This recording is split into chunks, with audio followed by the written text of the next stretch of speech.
Hello दोस्तों, नमस्कार। मैं चंदन मौर्य आपका स्वागत करता हूं हमारे यूट्यूब चैनल शिक्षित भारत पे। जैसा कि आपको पता है कि हम यहाँ पे जनरल साइंस आरआरबी के कॉम्पिटिटिव एग्जाम की जो तैयारी करा रहे हैं, यहाँ पे हम सारे पीवाईक्यू क्वेश्चन को डिस्कस कर रहे हैं जो कि आपके परीक्षा में आ सके हैं, और उसके साथ ही साथ ऐसे ही प्रश्न को ला रहे हैं जो कि आपके आने वाले एग्जाम के लिए भी काफ़ी महत्वपूर्ण हो सकता है। तो उसके लिए आप वीडियो को पूरी अंत तक देखिए, जिससे कि आपको ये सब सारे क्वेश्चंस के बारे में पता चले और अपनी तैयारी को आप बेहतर तरीके से कर पाएं। तो आइए स्टार्ट करते हैं, जिसमें हम देखेंगे महत्वपूर्ण क्वेश्चंस के बारे में। जैसा कि सबसे पहले हमने पॉइंट ले लिया है यहाँ पे डिस्टेंस एंड डिस्प्लेसमेंट। इस टॉपिक से भी क्वेश्चंस आपके आते हैं। तो किस प्रकार के आते हैं, तो इसके पहले आपको बताएंगे कि डिस्टेंस क्या होता है और डिस्प्लेसमेंट क्या होता है। जैसे कि सबसे पहले हम बताते हैं आपको डिस्टेंस। ठीक, डिस्टेंस का मतलब क्या होता है, हमारा दूरी। अब दूरी जैसे कि कोई व्यक्ति है, कोई एक प्लेस है ए मान लेते हैं, और कोई एक प्लेस है वह क्या है बी है। ठीक, अब इसको क्या करना, यहां से यहां जाना है। मान लेते हैं ये जा रहा है इस तरीके से, ऐसे जा रहा है, और पूरा घूमते घूमते जो इसका डिस्टेंस टोटल एक ट्रेवल कर रहा है, मान लेते हैं वह कितना ट्रेवल कर रहा है, 10 किलोमीटर कर रहा है। तो इसका मतलब यह हुआ कि ए से लेकर के जो बी तक की जो दूरी है वह कितना होगा, 10 किलोमीटर होगा। तो इसका मतलब दूरी क्या होता है, कुल तय की गई दूरी। मतलब कि किसी एक पॉइंट से जहां उसका फाइनल पॉइंट है वहां तक जाने में वह जितना दूरी ट्रेवल करता है उसी को हम क्या कहते हैं, दूरी कहते हैं।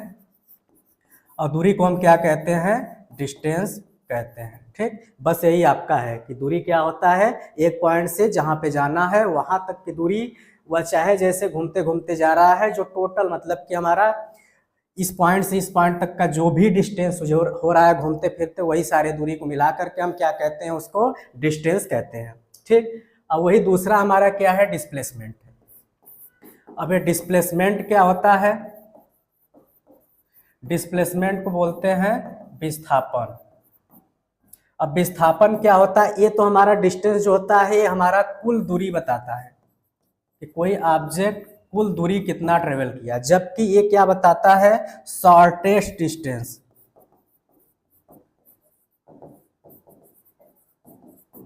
मतलब कि ए से बी तक की जो सबसे कम दूरी होगी उसी को बताता है क्या, डिस्प्लेसमेंट बताता है। जैसे कि अब ये रास्ता है, इस रास्ते से घूम फिर के जा रहा है, तो घूम फिर के जा रहा है तो ये पूरा उसका कितना हो गया, 10 किलोमीटर। वहीं पे यदि हमारा डिस्प्लेसमेंट की बात करेंगे तो जो हमारा डिस्प्लेसमेंट होता है वह क्या होता है कि हमारा इस पॉइंट से लेकर के इस पॉइंट तक का जो शॉर्टेस्ट डिस्टेंस होगा वही हमारा क्या होता है, डिस्प्लेसमेंट होता है। मतलब कि एक पॉइंट से बी पॉइंट तक जाने में जो हमको सबसे से कम दूरी ट्रेवल करना पड़ेगा वही हमारा क्या होता है, डिस्प्लेसमेंट होता है। तो यही हमारा ये दोनों पॉइंट था, डिस्टेंस एंड डिस्प्लेसमेंट। अब इससे किस प्रकार का क्वेश्चन आता है, आइए उसको डिस्कस करेंगे। तो जैसा कि सबसे पहला क्वेश्चन हमने लिया है, क्वेश्चन नंबर 1 में क्या बोला, is a physical quantity amount that can never be negative. मतलब कि हमारे पास ऑप्शन दिया हुआ है, क्वेश्चन को हम पहले देख लेते हैं। Distance, force, acceleration, velocity.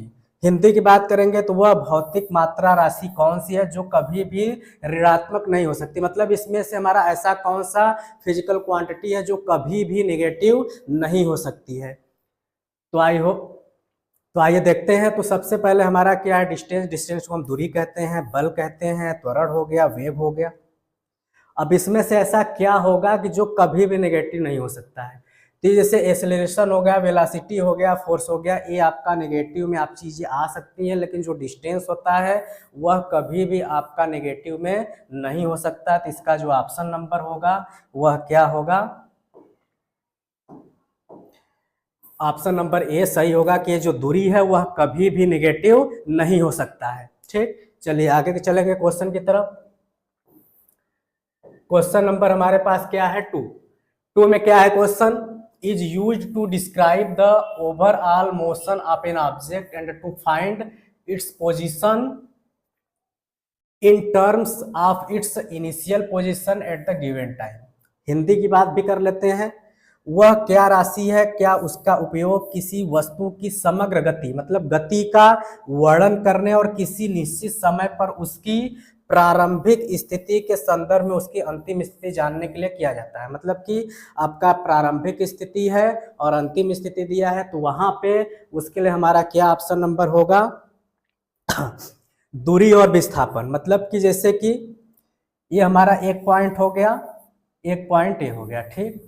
अब इन दोनों की हमको जब पता है कि क्या स्थिति जब मालूम रहेगा तभी हम इसके बारे में गति का वर्णन कर पाएंगे कि नहीं। जैसे कि गति का बराबर फार्मूला क्या होता है, गति मतलब कि चाल, चाल बराबर क्या होता है, दूरी बटा के समय होता है।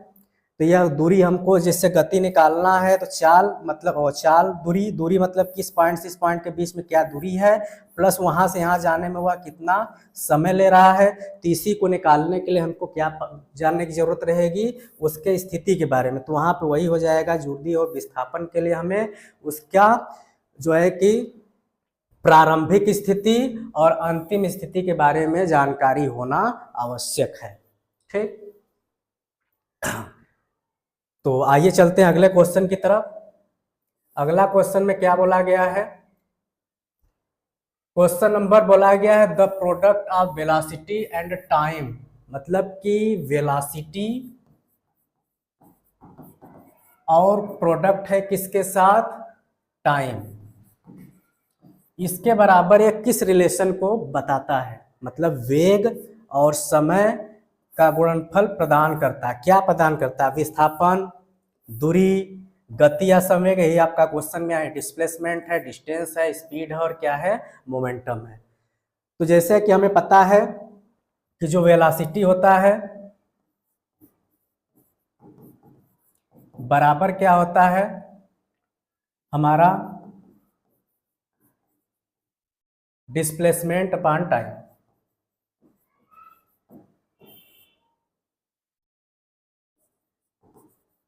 यहाँ पे हम इसको डिस्टेंस भी ले सकते हैं, क्योंकि यहाँ का मतलब वही है कि कोई एक पॉइंट है, दूसरी पॉइंट है, उसके बीच का जो दूरी होगा उस वो और प्लस उसको करने में कितना समय ले रहा है, मतलब दूरी बटा के समय के रेशियो को हम क्या कहते हैं, वेलोसिटी कहते हैं। जबकि यहाँ पे वेलोसिटी इनटू टाइम दिया, मतलब यही टाइम आपका यहाँ पे जा करके मल्टीप्लाई में हो जाएगा। तो इधर आपका क्या बचेगा, बच रहा है डिस्प्लेसमेंट, और डिस्प्लेसमेंट हमारा क्या है, ऑप्शन नंबर ए में दिख रहा है। तो ये हमारा हो जाएगा आंसर। तो इसके लिए आपको ये फार्मूला पता होना चाहिए कि हमारा ये क्या होता है, वेलोसिटी इनटू टाइम बराबर डिस्प्लेसमेंट लिखिए, या फिर वेलोसिटी बराबर होता है डिस्प्लेसमेंट टाइम। मतलब इसी रिलेशन से हम इस क्वेश्चन को सॉल्व कर सकते थे। चलिए चलेंगे अगले क्वेश्चन की तरफ। नेक्स्ट क्वेश्चन हमारे पास क्या दिया हुआ है, if the distance travel by an object is zero. मतलब कि कोई ऑब्जेक्ट है उसके द्वारा जो डिस्टेंस ट्रेवल किया गया वह क्या है, जीरो है। What will be the displacement of the object. जब उसका डिस्टेंस जीरो है तो जाहिर सी बात है कि उसका जो डिस्प्लेसमेंट होगा वह भी क्या होगा, जीरो ही होगा।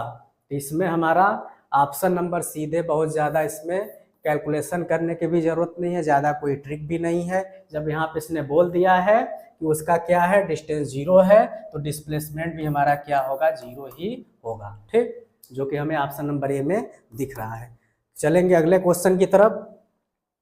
नेक्स्ट क्वेश्चन जैसा कि हमारे पास दिया हुआ है, एन ऑब्जेक्ट थ्रो अपवर्ड। मतलब कोई ऑब्जेक्ट है उसको हमने क्या किया, ऊपर की तरफ थ्रो किया, इट रीचेज हाइट। अब वह कितनी ऊंचाई तक पहुंच गया है, 100 मीटर। मतलब मैंने फेंक दिया, वह कितनी ऊंचाई पहुंच गया, 100 मीटर। एंड देन रिटर्न, अब जब जाएगा तो वह नीचे भी आएगा टू द थ्रोअर। मतलब कि जैसे कि मान लेते हैं हमने बॉल लिया और बॉल को ऊपर फेंक दिया, फेंका तो वह पूरा टोटल 100 मीटर की हाइट पे गया, फिर से वापस वो चला आता है, ठीक। अब चला आता है तो यहाँ पे पूछ रहा है किसमें से क्या ऑप्शन हमारा सही हो सकता है। कि ऑप्शन हमारे पास दिया है the actual displacement of the body is 50 metre. 50 metre क्यों रहेगा, ये तो गलत हो गया, ठीक। दूसरे में the total distance travel by the object is zero. Total जो डिस्टेंस है वह क्या करता है, डिस्टेंस ट्रेवल बाय जीरो। अभी इसको रहते लेते हैं। The actual displacement of the object is 100 metre. Actual displacement ये भी आपका नहीं होगा। The actual displacement of the object is 0। तो एक्चुअल और एक क्या है, टोटल। तो हमें टोटल यहाँ पे निकालने की जरूरत है, क्योंकि जैसे कि वह गया आया तो ये और मिल करके टोटल हो गया। तो इन दोनों ऑप्शन पे हमें नहीं जाना है। तो हमारा जो ऑप्शन नंबर बी होगा, यहाँ पे हमारा सही होना चाहिए कि जो टोटल डिस्टेंस है वो ट्रेवल्ड करेगा वह कितना, 0। क्यों? क्योंकि जैसे उसने फेंका, फेंकने के बाद वापस आ जाता है, तो हमारा वहाँ पे जो उसका डिस्प्लेसमेंट होता है उसको हम 0 ही मानते हैं। अगर डिस्टेंस बात करते हैं तो डिस्टेंस हमारा ये ऊपर गया 100 मीटर, फिर नीचे आया 100 मीटर, तो ये हमारा अगर डिस्टेंस पूछता है तो वहाँ पे 200 मीटर हो जाता। लेकिन यहाँ पे डिस्प्लेसमेंट पूछा है, तो डिस्प्लेसमेंट में फेंका फिर आ गया, मतलब क्या हुआ कि यहाँ से ये गया लेकिन फिर वापस यहीं पे आ गया, तो यहाँ से इसका कोई डिस्टेंस ही नहीं बन रहा है। तो यही कारण है कि यहाँ पे जो उसका टोटल हमारा डिस्प्लेसमेंट होगा वह क्या होगा, 0 होगा। ठीक, चलिए चलते हैं अगले क्वेश्चन की तरफ। नेक्स्ट क्वेश्चन हमारे पास क्या दिया हुआ है, when the position of an object is continuously changing with time relative to an observer। मतलब कोई ऑब्जर्वर है, देखने वाला है, उसके अकॉर्डिंग कोई ऑब्जेक्ट क्या कर रहा है, अपने पोजीशन में कंटिन्यूसली मतलब लगातार बदलाव कर रहा है। अगर वह लगातार बदलाव कर रहा है तो क्या उसका पोजीशन हो सकता है। तो इसमें हमारा क्या हो सकता है, ऑप्शन देखते हैं। It is said to be he is at 0 velocity. बोल रहा है कि हम यह कह सकते हैं कि उसकी जो वेलासिटी होगी वह क्या होगी, 0 होगी। आगे बोल रहा है it is said to be he is dynamic condition, या फिर बोल रहा है it is said to have covered some distance, या फिर कह रहा है कि it is said to that it is state of rest. मतलब कि वह रेस्ट में है, या फिर यहाँ पे वेलासिटी दे रहा है 0। तो जब बदलाव कर रहा है तो ये दोनों ऑप्शन तो हम नहीं ले सकते हैं। ठीक, अब इसके बाद आगे हमारा बचा 2 ऑप्शन। 2 ऑप्शन में बोल रहा है कि it said to be dynamic condition और he said to have covered some distance. मतलब कि जब वो बदलाव कर रहा है तो बदलाव कर रहा है, तो इसका मतलब यह हुआ कि उसके पोजीशन में कुछ बदलाव हो रहा है। तो बदलाव हो रहा है तो वह कुछ डिस्टेंस को कवर कर सकता है। तो इसका मतलब कि हमारा जो ऑप्शन नंबर सी होगा वो क्या होगा, सही होगा। कि बदल रहा है तो बदल रहा है, तो इसका मतलब ना तो उसका वेलासिटी 0 होगा, ना तो रेस्ट में होगा। तो इसका मतलब यह है कि वह कुछ डिस्टेंस तो कवर करेगा ही। तो हमारा जो ऑप्शन नंबर सी होगा यहाँ पे क्या होगा, सही होगा। कि ऐसा कहा जाता है कि इसने कुछ दूरी तय की होगी। ठीक, चलिए चलते हैं अगले क्वेश्चन की तरफ।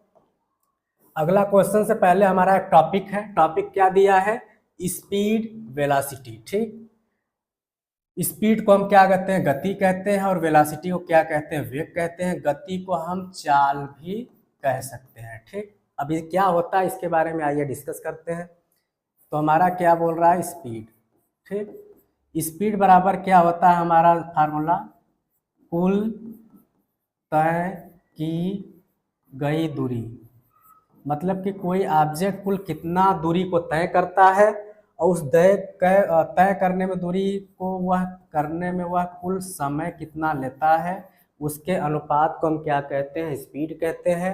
स्पीड को हम हिंदी में क्या कहते हैं, गति कहते हैं, या फिर हम चाल भी कहते हैं। जैसे चाल बराबर नॉर्मली लोग क्या कहते हैं कि चाल बराबर हमारा होता है दूरी बटा के समय। ठीक, इसको भी हम कह सकते हैं, या फिर कुल तय की गई दूरी बटा के कुल लिया गया समय। ठीक, तो जैसे कि मान लेते हैं कोई ऑब्जेक्ट यहाँ पे है, कोई ऑब्जेक्ट यहाँ पे है। ये मान लेते हैं यहाँ से यहाँ गया, जाने में उसने कितना डिस्टेंस कवर किया, 100 किलोमीटर, या फिर मान लेते हैं मीटर में ही किया, 100 मीटर। ठीक, अभी 100 मीटर जाने में मान लेते हैं उसने 10 सेकेंड का समय लिया। अब बोल रहा है कि इसकी स्पीड निकालिए। तो स्पीड बराबर फार्मूला हमारा क्या होता है, दूरी बटा के समय। तो यहाँ से यहाँ तक दूरी कितना दिया हुआ है, 100 दिया हुआ है। ठीक, अब यहाँ पे अपान समय, और समय कितना दिया हुआ, 10 दिया है, तो 10 इससे काटेंगे 10 टाइम में। इसका मतलब कि जो इसकी स्पीड होगी वह क्या होगी, 10 मीटर पर सेकेंड होगा। तो इस तरीके से क्वेश्चंस भी आते हैं, वहाँ पे आप क्वेश्चन भी कर सकते हैं। इसी में हमारा दूसरा टॉपिक है। दूसरा टॉपिक में क्या है, वेलासिटी। अब वेलासिटी क्या होता है, वेलासिटी को हम क्या कहते हैं, वेग कहते हैं। वेग हमारा निकलता है, इसका फार्मूला हमारा होता है विस्थापन बटा के समय। ये जो चाल होता है या दूरी बटा के समय होता है, जबकि हमारा जो वेलोसिटी बराबर फार्मूला होता है वो विस्थापन बटा के समय होता है। इसी में बहुत सारे लोगों को कंफ्यूजन भी होता है। ठीक, वैसे विस्थापन दूरी ही होता है, लेकिन मेनली फार्मूले की बात करेंगे तो जो वेलोसिटी होता है वह डिस्प्लेसमेंट, अब यहाँ पे जो विस्थापन होता है वो हमारा क्या होता है, डिस्प्लेसमेंट अपान क्या होता है, टाइम होता है। जबकि हमारा क्या होता है, दूरी, मतलब कि यह होता है हमारा डिस्टेंस अपान टाइम होता है। मतलब कि समय के अंतराल पे वह कितना डिस्टेंस दूरी तय कर रहा है उससे हम स्पीड, गति या चाल कहते हैं।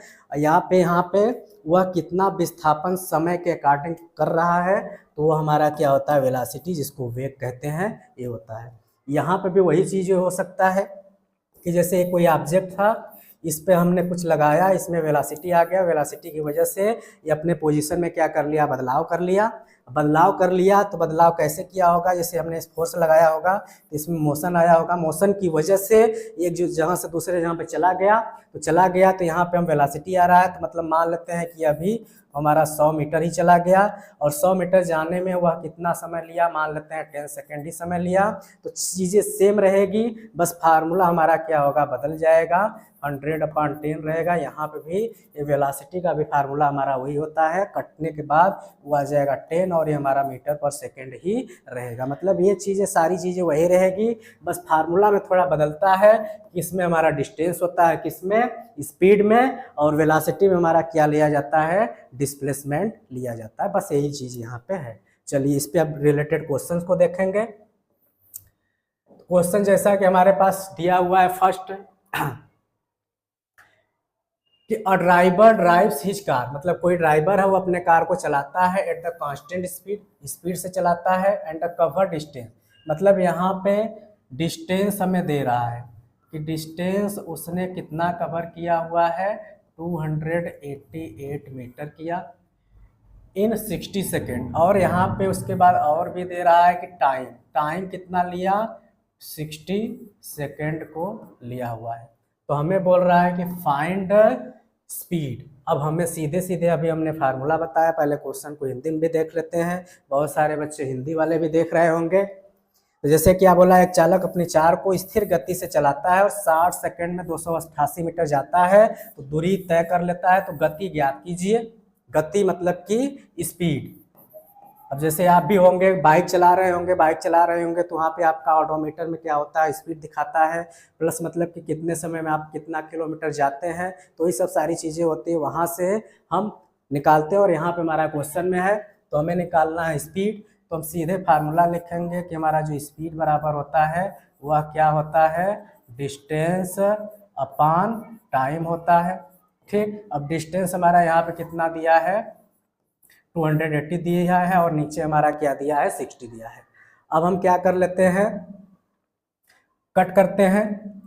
जैसे 2 से अगर कट करेंगे 30, 2 से इसको कट करेंगे 144, फिर 2 से यदि कट करेंगे 15, 2 से कट करेंगे 2 7 जा 72, फिर उसके बाद 3 से काट दीजिए 5 टाइम में, 3 से कट जाएगा, 3 2 जा 6 4 जा, मतलब कि आ गया 24/5। अब फिर इसमें यदि हम डिवाइड करेंगे तो यह आ जाएगा 5 4 जा 0.8, मतलब कि 4.8 पर मीटर पर सेकेंड, जो कि हमें ऑप्शन नंबर किस में दिख रहा है, ऑप्शन नंबर ए में दिख रहा है। तो इसका मतलब यह हुआ कि जो कार चालक है वह 288 मीटर की जो दूरी है वह तय करता है कितने में, 60 सेकेंड में। तो वह किस स्पीड से चल रहा है, तो हमारा जो 4.8 मीटर पर सेकेंड है उसी स्पीड से वो चलेगा। तो आई होप आपको ये चीज़ें समझ में आ गई होंगी। चलिए चलते हैं अगले क्वेश्चन की तरफ। क्वेश्चन नंबर हमारे पास क्या दिया है, A2, the acceleration of an object is the change in per unit time, मतलब कि जो एक्सेलरेशन है किसी ऑब्जेक्ट का वह चेंज हो रहा है टाइम के अकॉर्डिंग। जैसा कि हमें पता है समय के अनुसार वेग परिवर्तन की दर को हम क्या कहते हैं, त्वरण कहते हैं। या फिर पहले क्वेश्चन हिंदी में देखते हैं, किसी वस्तु का त्वरण उसके प्रति इकाई समय में होने वाला परिवर्तन है, मतलब कि उसका त्वरण दिया है, समय दिया है। समय दिया है तो यहाँ पे हमारा क्या आना चाहिए, बल होगा, मोमेंटम होगा, डिस्प्लेसमेंट होगा, वेलोसिटी होगा। तो ये आपका क्या होना चाहिए, तो यहाँ पे हमारा जो वेग वेलोसिटी होता है ये रहेगा। क्यों, क्योंकि जैसे वेलोसिटी हमारा क्या होता है, वह बदलता है किसी ऑब्जेक्ट का कैसे, टाइम के अकॉर्डिंग। समय बदलेगा तो उसके अकॉर्डिंग उसके पोजीशन में भी बदलाव आ सकता है, जिससे कि उसमें हमारा क्या होगा, ये त्वरण एसेलरेशन भी हो सकता है। जैसे हमने फोर्स अप्लाई किया जिसकी वजह से उसमें वेलोसिटी या फिर एसेलरेशन बदलाव आ गया, तो वहाँ पे चीज़ें आ जाती हैं। तो वहाँ का मतलब यह हुआ कि उसमें जो एसेलरेशन होगा ये हमारा करेक्ट होना चाहिए। ठीक, चलिए चलेंगे अगले क्वेश्चन की तरफ। नेक्स्ट क्वेश्चन में हमारा क्या दिया हुआ है, a graph showing the velocity of an object over time is called. मतलब क्या है यहाँ पे कि कोई ग्राफ है दिखाता है velocity of an object over time, या फिर तो वेलोसिटी हमें दिखा रहा है वेलोसिटी, तो वह उससे हम किस ग्राफ के नाम से जान सकते हैं। ऑप्शन हमारा दे रहा है velocity time graph, velocity displacement graph, velocity speed graph, velocity distance. ठीक, अब वेलोसिटी हमारा क्या होता है, डिस्प्लेसमेंट अपॉन टाइम होता है। तो यहाँ पे हमारा जो ऑब्जेक्ट है किसी वस्तु के ओवर टाइम के वेग को दर्शाने वाला ग्राफ कहलाता है वेग समय। मतलब कि हाँ, जो हमारा ये वेलोसिटी और टाइम ग्राफ होगा इसी को वो दिखाएगा। कैसे, जैसे कि मान लेते हैं कोई आपका ग्राफ है, ठीक, यहाँ पे हम इसको दिखा देते हैं टाइम क्या हो रहा है, इस ये एक्स एक्सिस हो गया, ये वाई एक्सिस हो गया, ये टाइम हो गया, और ये हमारा क्या उसका वेलोसिटी है। टाइम जैसे जैसे बढ़ेगा वेलोसिटी भी क्या होगा, बढ़ेगा। तो इसका मतलब यही है कि जो इस प्रकार का ग्राफ होगा वो हमें क्या दिखाएगा, वेलोसिटी टाइम ग्राफ को दिखाएगा। तो इस प्रकार से हमारा जो ऑप्शन नंबर ए है वो हमारा क्या होगा, करेक्ट होगा। चलिए चलेंगे अगले क्वेश्चन की तरफ। क्वेश्चन नंबर क्या है 4 में क्या बोला गया है कि average speed and average velocity indicate the speed of the object. Option में क्या, क्वेश्चन क्या, औसत गति और औसत वेग वस्तु की गति को दर्शाता है। अच्छा, मतलब औसत गति है और औसत वेग है। तो यहाँ पे दोनों क्या इंडिकेट करते हैं ऑब्जेक्ट को, तो जैसे कि ऑप्शन में दे रहा है समय के एक विशेष चरण में, लंबी दूरी में, कम दूरी में, दिए गए अंतराल में। अब जैसे आपका ये जो गति है या वेग है वह कब निकलता है, कोई ऑब्जेक्ट है उनके बीच का हमको क्या निकलता है, या तो डिस्टेंस हमको मिल जाए या फिर डिस्प्लेसमेंट पता चल जाएगा, और टाइम के अकॉर्डिंग तो हम उसका क्या निकाल सकते हैं, गति निकाल सकते हैं और वेग निकाल सकते हैं। तो इसका मतलब यही हुआ कि यहाँ पे जो टाइम दिया हुआ रहेगा ड्यूरिंग द गिवन इंटरवल, तो उससे हम उसके स्पीड को और ये वेलोसिटी को क्या कर सकते हैं, निकाल सकते हैं। ठीक, तो इसमें हमारा जो ऑप्शन नंबर है वह क्या है, डी होगा सही, कि जो अंतराल मतलब जो समय दिया होगा कितने अंतराल में कितने समय में वह इस पोजीशन से उस पोजीशन पे गया, उसको ही वो अगर हमको पता है तब हम उसका वेलोसिटी और स्पीड निकाल सकते हैं। ठीक, चलिए अगला क्वेश्चन पे चलेंगे। क्वेश्चन नंबर 5 में क्या है हमारा, द स्पीड ऑफ अ बस on a crowd road is an example road. जैसे भीड़ भरी सड़क पर बस की गति इसका उदाहरण है। जैसे आप रोड पे चल रहे हैं, अब रोड पे चल रहे हैं, अगर आपकी जैसे रोड खाली है तो आप बहुत तेज चलते होंगे, सब लोग चलते हैं, लेकिन वहीं पे आपका भीड़ भाड़ रहेगा तो वहाँ पे आप कभी तेज चलेंगे। जैसे जहाँ पे ट्रैफिक नहीं रहेगा वहाँ पे आप तेज चलेंगे, वहीं ट्रैफिक रहेगा तो आप धीरे धीरे अपनी स्पीड को ले करके चलेंगे। तो यही चीज़ यहाँ पे पूछा गया है कि भीड़ भरी सड़क पर बस की गति है वह क्या होगी। तो बहुत से बच्चे होंगे कि जैसे बस है, अब जैसे ये बस है और ये बस हमारा क्या है, एक रोड पे चल रहा है। अब रोड क्या सीधी है, तो बहुत सारे बच्चे इसको रैखिक या लिनियर लगा देंगे, जो कि ऑप्शन नंबर हो जाएगा ये गलत। क्यों, क्योंकि यदि वह सही तब होता है यदि वह भीड़ शब्द का प्रयोग नहीं करता, मतलब यहाँ पे क्राउडेड रोड न दिया रहता तो हमारा ये लिनियर रहता। लेकिन क्राउडेड रोड दिया है आपको फंसाने के लिए कि बच्चे देखें इसमें क्या समझते हैं। तो क्राउडेड रोड रहेगा तो वहाँ पे आपको क्या ऑप्शन लगाना रहेगा कि उसकी जो गति होगी वह क्या होगी, असमान होगी, अनइवन होगी। क्यों? क्योंकि ट्रैफिक होगा तो कभी धीमा कभी तेज इस तरीके से चलेगा, मतलब वो एक समान नहीं हो सकता है। यही कारण है कि यहाँ पे अनइवन का ऑप्शन सही होगा। ठीक, चलिए चलते हैं अगले क्वेश्चन की तरफ। Question number 6। क्वेश्चन नंबर 6 में क्या बोला गया है? The correct relation of speed, distance and time. मतलब कि यहाँ पे स्पीड, डिस्टेंस और टाइम का क्या करेक्ट रिलेशन वो बताया गया, पूछा गया है। तो जैसा कि हमें फार्मूला पता है, क्या पता है कि स्पीड इक्वल्स टू डिस्टेंस अपान क्या होता है, टाइम होता है। ठीक, अब यहाँ पे देखिए, अब जैसे स्पीड यहाँ पे सिंबल के रूप में दिया हुआ है, स्पीड को हम एस से इंडिकेट कर सकते हैं, डिस्टेंस को डी से कर सकते हैं, टाइम को टी से। अब देखिए इसमें क्या क्या मिल रहा है, इसको कैपिटल में लिख लीजिए। जैसे स्पीड, ये हमारा डिस्टेंस और ये टाइम, ये मान लेते हैं कि फार्मूला हमारा इससे बन गया है। ठीक, क्योंकि सिंबल के रूप में दिया है। अब speed equals to distance upon time, जो कि हमें ऑप्शन नंबर सी में दिख रहा है, तो यही सी ऑप्शन नंबर हो जाएगा हमारा सही। कि स्पीड, डिस्टेंस और टाइम में क्या रिलेशन होता है? तो स्पीड इक्वल्स टू होता है डिस्टेंस अपान टाइम, जो कि हमें यहाँ पे दिख रहा है। ये अपान का है तो इसको मतलब कि हम ऐसे भी लिख सकते हैं, ऐसे भी है, वही चीज़ें हैं। चलिए चलते हैं अगले क्वेश्चन की तरफ। Question number 7। 7 में क्या बोला गया है?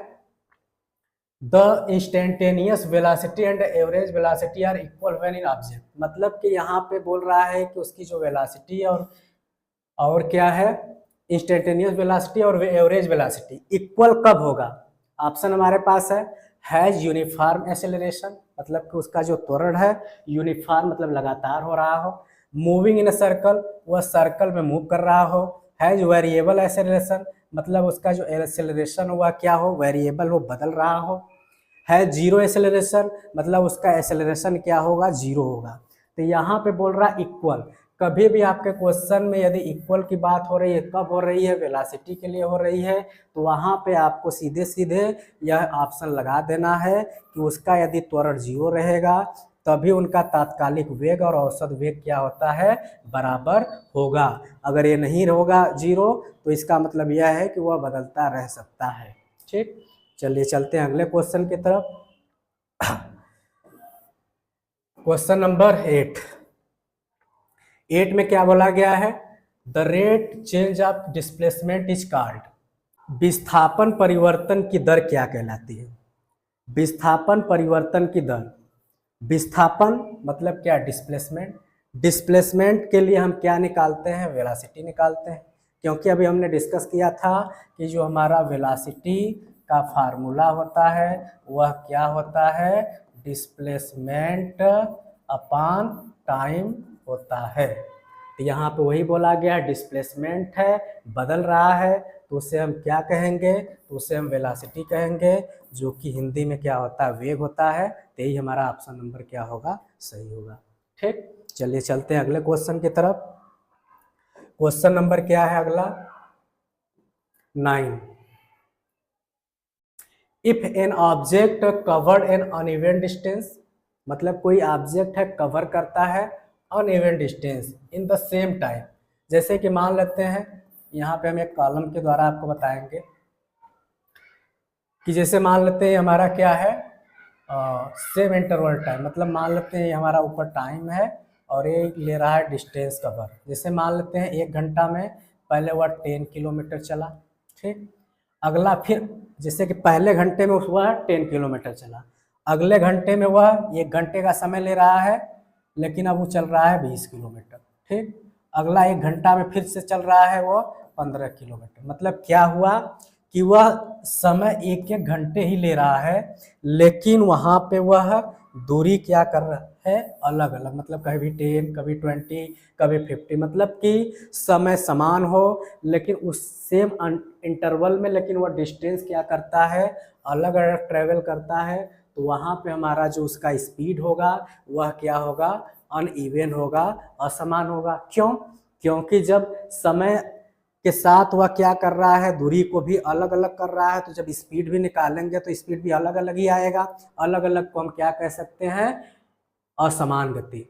ठीक, समान गति तब रहता है जैसे सारे, ये इसमें भी 10, इसमें भी 10, इसमें भी 10, मतलब रेशियो निकालेंगे, मतलब स्पीड निकालेंगे, डिस्टेंस अपॉन टाइम निकालेंगे तो सारे वैल्यू सेम आएगी, तो समान रहता है। लेकिन अब इससे निकालेंगे आपका, तो डिस्टेंस अपॉन टाइम मतलब इसका आपका 10 आएगा, इसका 20 आएगा, इसका 15 आएगा, सारा स्पीड हमारा क्या आ रहा है, अलग अलग आ रहा है। सो हम कह सकते हैं कि इसकी जो गति होगी वो हमारा क्या होगा, असमान या फिर अनइवन होगा। ठीक, चलिए चलते हैं अगले क्वेश्चन की तरफ। अगला क्वेश्चन नंबर क्या है, 10। 10 में क्या बोला गया है, the motion of an object is a specified direction in unit time is called. इकाई समय में किसी वस्तु की एक निश्चित दिशा में गति, मतलब कि इकाई समय, कोई एक इकाई समय है, उसमें वस्तु का कोई क्या कर रहा है, निश्चित गति में, मतलब कोई एक डायरेक्शन है, उसी डायरेक्शन में वह क्या कर रहा है, गति को कर रहा है, तो वह हमारा क्या कहा जाएगा, motion an object in a specific direction unit is called. तो वहाँ पे हमारा जो इसका ऑप्शन होगा वह क्या होगा, वेलोसिटी होगा, मतलब वेग। तो मतलब कि क्या है कि स्पेसिफिक ड्यूरेशन मतलब कि निश्चित समय में, निश्चित डायरेक्शन में, वह लगातार जो है एक यूनिट टाइम में अपना चल रहा है, इसका मतलब वो क्या होगा, वेलोसिटी होगा। ठीक, वेलोसिटी को हम क्या कहते हैं, वेग कहते हैं, जो कि हमारा ऑप्शन नंबर सी में दिख रहा है। तो इस तरीके से हमारा हो गया ये क्वेश्चन। नेक्स्ट क्वेश्चन की तरफ चलेंगे। क्वेश्चन नंबर क्या है, 11। 11 में क्या बोला गया है, which of the following quantities specifies it's motion with direction. मतलब यहाँ पे क्या बोला गया है कि कौन सा ऐसा क्वांटिटी है जो कि मोशन विथ डायरेक्शन, या फिर निम्नलिखित में से कौन सी राशि अपनी गति को दिशा के साथ निर्दिष्ट करती है। तो इसमें आपका दिशा के साथ अगर बातें आती हैं तो दिशा के साथ हमारा आता है किसमें, वेलोसिटी में ही आता है, मतलब वेग में। कि मतलब वेग के लिए क्या चाहिए, एक डायरेक्शन चाहिए, क्योंकि उसी डायरेक्शन में वो क्या करेगा, जाएगा। तो यहाँ पे वही क्या है, मोशन विथ डायरेक्शन। ठीक, तो वहाँ पे आपका ये आएगा। इसके बाद चलेंगे अगला क्वेश्चन। अगला क्वेश्चन में क्या है, the speed of an object moving in a certain direction. Certain direction मतलब एक निश्चित डायरेक्शन होगा कोई, is known in which term, scientific terminology. Hindi की बात करते हैं, किसी निश्चित दिशा में गतिमान है, वस्तु की गति को वैज्ञानिक शब्दावली में किस शब्द से जाना जाता है। मतलब कोई एक निश्चित गति है और उसी में वो क्या कर रहा है, ट्रेवल कर रहा है। तो कभी भी आपको निश्चित गति या डायरेक्शन जैसी बातें आती है तो वहाँ पे सीधे सीधे आपको ज़्यादा कुछ नहीं सोचना है। यदि वहाँ पे आपको वेलोसिटी या फिर गति दिख रहा है तो बस उसी ऑप्शन को आपको लगा देना है, बाकी कुछ भी करने की ज़रूरत नहीं है, क्योंकि वेलोसिटी में आपको एक निश्चित डायरेक्शन की ज़रूरत रहती है। चलिए चलते हैं अगले क्वेश्चन की तरफ। अगला क्वेश्चन में क्या बोला गया है, the rate of change in displace over time is called. जैसे हमारा फार्मूला होता है या डेफिनेशन होता है, rate of change of velocity, rate of change of velocity with respect to time, मतलब कि समय के साथ अगर उसकी गति में बदलाव हो रहा है तो वही हमारा क्या होता है, एक्सेलरेशन होता है, और उसका होता है। तो इसका मतलब वो वेलोसिटी। अब यहाँ पे हमारा वेलोसिटी आ रहा है टर्म, तो वेलोसिटी हमारा यहाँ पे है v में, मतलब कि जो बदलाव हो रहा है डिस्प्लेसमेंट में तो वह किसके का से हो रहा है, ओवर टाइम, मतलब कि समय है, टाइम है, टाइम के अकॉर्डिंग उसका जो है डिस्प्लेसमेंट में क्या आ रहा है, बदलाव आ रहा है। तो टाइम और डिस्प्लेसमेंट के जो बीच का रेशियो होता है, जैसा कि हमें फार्मूला भी पता है कि हमारा वेलोसिटी बराबर क्या होता है, डिस्प्लेसमेंट अपान क्या होता है, टाइम होता है। तो यहाँ पे आपको दिख रहा है कि यह क्या है, ये डिस्प्लेसमेंट है और ये क्या है, टाइम है। तो जब डिस्प्लेसमेंट और टाइम आ गया तो डिस्प्लेसमेंट और टाइम क्या होता है, वेलोसिटी होता है। यही कारण है कि यहाँ पे वेलोसिटी वेग ऑप्शन सही होगा। तो इस प्रकार से आज का हमारा क्लास खत्म होता है। आपको कैसा लगा क्लास ज़रूर बताइएगा। तो आई होप आपको यहाँ पे बहुत सारी चीज़ें सीखने को मिली होंगी। ऐसे हम आगे और भी अन्य टॉपिक भी लाएंगे जो कि आपको बेहतर तरीके से समझाने की कोशिश करेंगे, जिससे आप आने वाले एग्जाम में अपनी तैयारी को सही तरीके से कर पाएँ। तो इसके लिए आप क्या करेंगे कि हमारे जो चैनल है उसको सब्सक्राइब कर लीजिए यदि आप चैनल पर नए हैं तो, और उसके साथ ही साथ हमारे चैनल का जो बेल आइकन है उसको भी प्रेस कर लीजिए, जिससे कि हम किसी भी प्रकार का सारे सब्जेक्ट का यहाँ पे हम तैयारी करवा रहे हैं उसको नोटिफिकेशन के द्वारा आपको मिले, आप अपनी तैयारी को सही तरीके से कर पाएँ। और आप अपना एक टारगेट फिक्स करिए कि सही तरीके से आप अपनी तैयारी को करिए और 2025 में आप सफल होंगे अगर हमारे साथ मिल करके तैयारी कर रहे हैं। तो मिलते हैं अगले वीडियो में कुछ महत्वपूर्ण क्वेश्चन के साथ जो कि आपके एग्जाम के दृष्टि से काफ़ी इंपॉर्टेंट होने वाला है। तो मिलेंगे अगले वीडियो में, तब तक के लिए नमस्कार, जय हिंद।